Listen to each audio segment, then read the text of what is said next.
On tärkeää treenata sitä, mikä itselle on oleellista. Juoksijat juoksee ja pukilla on yleensä pitkä putki päällä. Tai siis kun pukki on siellä savupiipussa, niin se putki on vähän pukin päällä.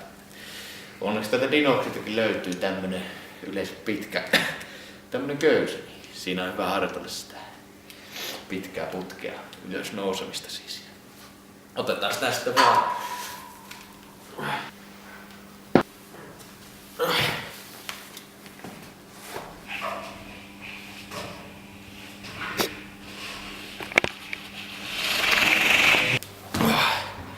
Niin kuin näette, ei tarvitse olla hämähäkkimies, että voi kiipeillä. Eikä edes hämähäkki. Tai mies. Pukki on silti molempia.